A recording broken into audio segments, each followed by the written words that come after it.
ኤሚሬቶች፣ ቱርክና ሳውዲ ከኢትዮጵያ የሚፈልጉት ምንድነው? የተባበሩት አረብ ኤሚሬቶችና ሳውዲ አረቢያ ሁሌም ባላንጣ አልነበሩም። በግብጽ አብዱል ፈታህ አልሲሲ ስልጣን እንዲጨብጡ በማገዝ አብረው ተሰልፈዋል። እንደዛሬው ሆድና ጀርባ ሳይሆኑ በፊት በሊቢያና በየመን ጉዳይ ተቀራራቢ አቋም ነበራቸው። በእስራኤልና በፍልስጤም ጉዳይም ከአረብ ሊግ ሀገራት መካከል የሚቀራረብ አቋም አራምደዋል። የቁርሾአቸው ብዙ ምክንያቶች ሊጠቀሱ ይችላሉ። ጠባቸው ድንበር ተሻግሮ የምስራቅ አፍሪካ ጉዳይ በመሆኑ ዋና ዋናዎቹን ምክንያት በዚህ ዘገባ እንዳስሳለን። የኢትዮጵያ ስም ከተባበሩት አረብ ኤሚሬቶችና ከሳውዲ አረቢያ ጋር ተያይዞ መነሳት ከጀመረ ጥቂት ዓመታት ተቆጥረዋል። ከንግድና ኢንቨስትመንት ጀርባ ያሉ ፖለቲካዊ ፍላጎቶቻቸው ምንድን ናቸው? በሌላኛው ጽንፍ ያለችው ሀገር ደግሞ ቱርክ ናት። እንደ ሁለቱ የባህረ ሰላጤው ሀገራት ሳይሆን ኢትዮጵያና ቱርክ ዘመናት ያስቆጠረ ትስስር አላቸው። ጥያቄው በአሁናዊ ግንኙነት ምን ተለወጠ የሚለው ነው። በኢትዮጵያ ሲቪል ሰርቪስ ዩኒቨርሲቲ የፖሊሲ ጥናት ባለሙያ የሆኑት ዶክተር ሙከሪም ሚፍታህ የተባበሩት አረብ ኤሚሬቶችና ሳውዲ አረቢያን ፉክክር የሚመለከቱት ዋናነት ከአሜሪካና ከእስራኤል ፍላጎት አንጻር ነው። የሴንተር ፎር ናሽናል ኤንድ ሪጂናል ኢንቴግሬሽን ስተዲስ ቲንክ ታንክ መስራችና ስራ አስኪያጅ የሆኑት የታሪክ ባለሙያው ዶክተር ኢብራሂም ሙሉሸዋ ቱርክ ኤርዶዋን ስር ለአፍሪካ ልዩ ትኩረት የሰጠ ፖሊሲ እያራመደች መሆኑን ያስረዳሉ። ሶስቱ ሀገራት ከኢትዮጵያ ምን ይፈልጋሉ የሚለውን ለመረዳት ከታሪካዊ ዳራው እንነሳ። የተባበሩት አረብ ኤሚሬቶችና ሳውዲ አረቢያ በኢትዮጵያ እንዲሁም በአፍሪካ ቀንድ የሚያሳድሩት ጫና እየበረታ መምጣቱ ሲገለጽ ቆይቷል። ለመሆኑ ለዚህ ምክንያት የሆነው የሁለቱ ሀገራት ፉክክር መነሻው ምንድነው? ሁለቱም ሙስሊም የአረብ ሀገራት ናቸው። ነገር ግን የአረቡና የሙስሊሙ ዓለም መሪ ሆኖ ለመውጣት ይገዳደራሉ። ዶክተር ሙከሪም እንደሚናገሩት በተለይም ልዑል አልጋ ወራሽ መሐመድ ቢን ሳልማን ከመጡ በኋላ የመሪነት ሚናን ለመውሰድ ፉክክሩ በርትቷል። ሳውዲ በእስልምና ቅዱስ ስፍራ የሆኑት መካና መዲና መገኛ ሀገር መሆኗን የሙስሊም ዓለም የምወክለው እኔ ነኝ የሚል እምነት አላት። ኤሚሬቶች ይህንን ለመገዳደር በቂ ሃይማኖታዊና ታሪካዊ መነሻ ስለሌላቸው ፊታቸውን ጠንካራ የንግድ ማዕከል ወደ መሆን አዙረዋል። በዋነኝነት በሳይንስና ቴክኖሎጂ እንዲሁም በግንባታ ዘርፍ ቀዳሚ ተወዳዳሪ ሀገር እየሆነች ነው። የተባበሩት አረብ ኤሚሬቶች ከአውሮፓ፣ ከአሜሪካ፣ ከቻይናና ከህንድ ትልልቅ ኩባንያዎችን በመሳብ ራሷን ስታሳድግ በአንጻሩ ሳውዲ አረቢያ ይህንን ማሳካት እንዳልቻለች ዶክተር ሙከሪም ይናገራሉ። ሃይማኖት ላይ ከተመረኮዘ የመሪነት ጥያቄ ጋር ተያይዘው የሚመጡ የፖለቲካና የምጣኔ ሀብት ጉዳዮች እንዳሉ መረሳት የለበትም ይላሉ። የተባበሩት አረብ ኤሚሬቶች ከቅርብ ጊዜ ወዲህ በአገልግሎት ዘርፍ ላይ ያተኮረ የምጣኔ ሀብት እየገነባች ነው። ጠንካራ የንግድ እንቅስቃሴ የሚካሄድባት ዱባይ ለዚህ ጥሩ ማሳያ ናት። ሳውዲ አረቢያ ደግሞ የነዳጅ ሀብት የፈጠረላት አቅም አለ። ነዳጅ ሽያጭ የሚገኘው ሀብት ዘመናዊ ጦር መሳሪያዎችን ከአውሮፓና ከአሜሪካ በመግዛቷ ራሷን እያጠናከረች እንደሆነ ባለሙያው ይገልጻሉ። ከዚህ አንጻር የተባበሩት አረብ ኤሚሬቶች እምብዛም ጠንካራ አይደሉም። የውድድር መንፈስ በጊዜ ሂደት እየተጠናከረ ወደ ባላንጣነት መጣ የሚሉት ዶክተር ሙከሪም የተባበሩት አረብ ኤሚሬቶችና ሳውዲ አረቢያ ፉክክር ከመሪዎቻቸው እንደሚጀምር ይገልጻሉ። የሁለቱ መሐመዶች የለውጥ ተምሳሌት የመሆን ፉክክር። የሳውዲ አረቢያው ልዑል አልጋ ወራሽ መሐመድ ቢን ሳልማን እና የተባበሩት አረብ ኤሚሬቶች ፕሬዝዳንት ሼክ መሐመድ ቢን ዛይድ አልናህያን ሪፎርሚስት ሆነው መታየት ይፈልጋሉ።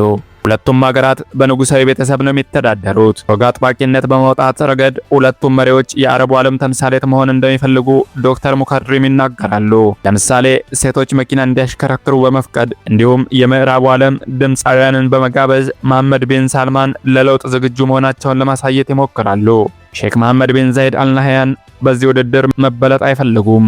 በሁለቱ መሪዎች መካከል ያለው የግል ፉክክር ላይ ሌሎች ዓለም አቀፍ ጉዳዮች ታክለውበታል። ሪፎርሚስት ነን የሚሉት ሁለቱ መሪዎች ልዩነታቸውን ተቋማዊና አገራዊ ቅርጽ ወይም መልክ እየያዘ መጥቷል። ሁለቱ መሐመዶች ከፍተኛ የሆነ መናናቅና ጥላቻ አላቸው። ከግለሰብ ፉክክር ተነስቶ አገራዊ መልክ የያዘውን ልዩነት ወደ ኢትዮጵያና ወደ አፍሪካ ቀንድ እንውሰደው። የባህረ ሰላጤው ሀገራት ፍላጎት በዶክተር አብይ ዘመን ምንድን ነው?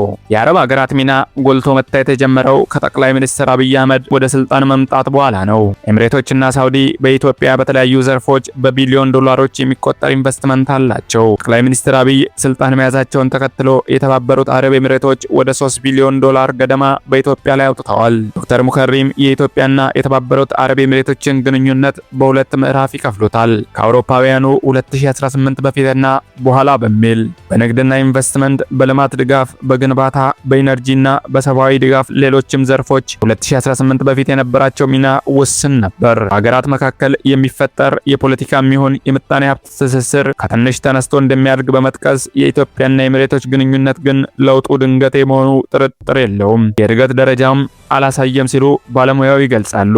ለማነጻጸሪያነት ቱርክን ብንወስድ በሁለቱ ሀገራት መካከል ያለ የምጣኔ ሀብትና የፖለቲካ ግንኙነት እድገት ወይም ለውጥ ሊተነበይ የሚችል እንደሆነ ያስረዳሉ። ቱርክን ካነሳን አይቀር ከባሕረ ሰላጤው ሀገራት በተለየ ሁኔታ ከኢትዮጵያ ጋር ያላትን ትስስር እንመልከት። የቱርክና የኢትዮጵያ ግንኙነት በ16ኛው ክፍለ ዘመን የኦቶማን መንግስት ወደ ምስራቅ አፍሪካ ከመምጣቱ ጋር ይያያዛል። ቱርኮች ለዘመናት በቀይ ባህር አካባቢ ነበሩ።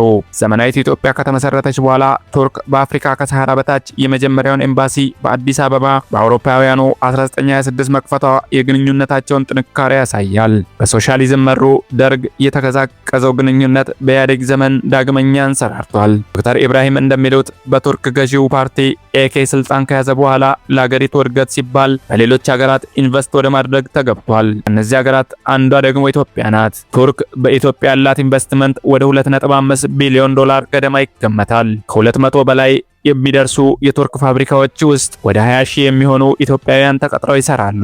የሁለቱ ሀገራት ግንኙነት ግን ከንግድና ኢንቨስትመንት ባሻገር ወታደራዊ ትብብርን ያካትታል። ዶክተር ኢብራሂም የሚጠቅሱት በትግራይ ጦርነት ወቅት ቱርክ የሰው አልባ አውሮፕላኖች፣ ድሮኖችን ለፌዴራል መንግስቱ መስጠቷን ነው። ቱርኮች ራሳቸውን የአውሮፓ አካል እንዳልሆኑ ከመቁጠራቸውን በተጨማሪ ጸረ ቀኝ ግዛት እንቅስቃሴ እንደሚያራምዱ መግለጻቸውን ይጠቅሳሉ።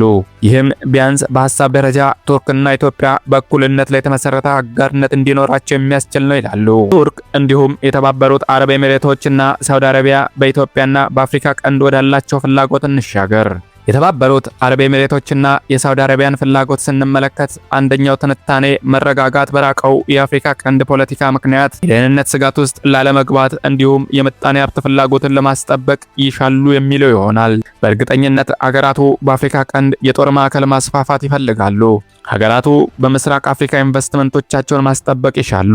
በትግራይ ጦርነትና በአማራ ክልል ካለው ግጭት እንዲሁም ከኦሮሚያ ክልል አለመረጋጋት ጋር በተያያዘ የኢትዮጵያ ሰላምና ደህንነት ጥያቄ ውስጥ ቢገባም በአፍሪካ ቀንድ ጠንካራ ከሚባሉት አንዷ እንደመሆኗ ሀገራት ትስስራቸውን ማጠናከር ይፈልጋሉ። በዶክተር ሙከሪም አስተያየት ግን ዋነኛው ማጠንጠኛ የአሜሪካና የእስራኤል ፍላጎት ነው። ፕሬዚዳንት ዶናልድ ትራምፕ ለሁለተኛ ጊዜ ስልጣን ከያዙ በኋላ የአሜሪካና የአፍሪካ ትስስር እየላላ መጥቷል። ስለዚህም የአሜሪካን ፍላጎት በሌሎች ሀገራት በኩል የማስፈጸም ሙከራዎች ይስተዋላሉ። የአፍሪካ ቀንድ ስነ ምድራዊ አቀማመጥ ቀጠናውን ለመቃኘት እንዲሁም ራስን ከአደጋ ለመከላከል ሁነኛ በመሆኑ የአረቡ ሀገራት ፍላጎት ማሳደራቸው ምክንያታዊ መሆኑን ባለሙያው ያስረዳሉ። ከዚህ ጋር በተያያዘም አሜሪካና እስራኤል በአፍሪካ ቀንድ ያላቸው ፍላጎት እስራኤል የሀገረ መንግስት ጥያቄዋን ለመመለስ ከምታራመደው የውጭ ጉዳይ ፖሊሲ እንደሚተሳሰር ዶክተር ሙከሪም ይናገራሉ። በእስራኤልና በፍልስጤም ጉዳይ ተጽዕኖ ማሳደር ከሚችሉ ሀገራት መካከል ግብፅን ጨምሮ የአረብ ሊግ አባላት ተጠቃሽ ናቸው። በአፍሪካ ቀንድ ውስጥ በሚደረግ ማንኛውም ነገር ተጽዕኖ ውስጥ ሊወድቁ ይችላሉ። ስለዚህ አሜሪካና እስራኤል የተባበሩት አረብ ኤሚሬቶችን ይደግፋሉ በማለት ያስረዳሉ። ሳውዲ አረቢያ በአንጻሩ ከአሜሪካና ከእስራኤል ጋር ያላት ግንኙነት መቀዛቀዝ እየታየበት ነው። የተባበሩት አረብ ኤሚሬቶችን የእስራኤል መንግስት ተላላኪ ስትልም ትነቅፋለች። የተባበሩት አረብ ኤሚሬቶችና ሳውዲ አረቢያ በምስራቅ አፍሪካ በተቃርኖ ከመቆማቸው ጀርባ የእስራኤልና የአሜሪካን ፍላጎት መመልከት ይቻላል። ይህንን ጉዳይ ከኢትዮ ኤርትራ ቀጠናዊ ጉዳይ ስናስተሳስረው ኢትዮጵያ የባህር በር ጥያቄ ጋር በተያያዘ በኢትዮጵያና በኤርትራ መካከል ያለው ውጥረት ከጊዜ ወደ ጊዜ እየተባባሰ መጥቷል። መቋጫ ካላገኘው የሱዳን የእርስ በርስ ጦርነት ጀርባ ኢትዮጵያም የባህረ ሰላጤው ሀገራትን ስማቸው ሲነሳ ቆይቷል። ተገዳዳሪዎቹን የሱዳን ጦርና ፈጥኖ ደራሽ ኃይል የሚደግፉ አካሎች የእጅ አዙር ጦርነት እያካሄዱ መሆኑን ዘገባዎች ይጠቁማሉ። ኢትዮጵያ ሶማሌላንድ ጋር የተፈራረመችው የመግባቢያ ሰነድ ሌላ በቀጠናው ውጥረት የጫረ ክስተት ነው። እስራኤል ለሶማሌላንድ የሀገርነት እውቅና መስጠቷን ያስቆጣት ሶማሊያም ተቃውሞ ማስተጋባቷን ቀጥላለች። በዚህ ምክንያት ከኤሚሬቶች ጋር ያላት ግንኙነት አቋርጣለች። በታላቁ ህዳሴ ግድብ ዙሪያ የሚወዛገቡት ኢትዮጵያና ግብጽ በሶማሊያ እንዲሁም በሱዳን አማካኝነት ፍላጎቶቻቸውን ለማስጠበቅ ይሞክራሉ። ቀጠናዊ አሰላለፉ ከቀንዱ ሀገራት ፍላጎት በተጨማሪ በውጭ ሀገራት ጣልቃ ገብነትም የሚወሰን ነው።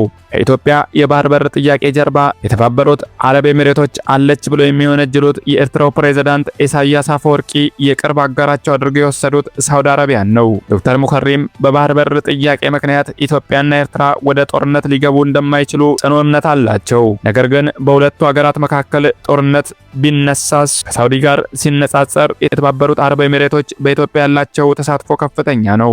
ከ2.5 ቢሊዮን ዶላር በላይ ኢንቨስትመንት አላቸው። ያንን ለመጠበቅ ሲሉ ከኢትዮጵያ ጎን ሊሆኑ ይችላሉ ሲሉ ይመልሳሉ። ቱርክ በቀጠና ያላት ፖሊሲ ከሁሉም ሀገራት እኩል ተጠቃሚ የሚያደርጋት እንደሆነ ያስረዳሉ።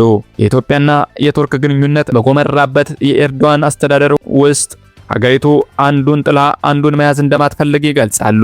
ቱርክ ኢትዮጵያና ሶማሊያን በአንካራ ስምምነት ያሸማገለችውም ከሁለቱ ሀገራት አንዱን ላለመምረጥ ነው። ቱርክ ማስተላለፍ የምትፈልገው መልእክት ኢትዮጵያን በቀላሉ አንለቅም፣ የኢትዮጵያን ፍላጎት የኛም ፍላጎት ነው የሚል እንደሆነ ያስረዳሉ።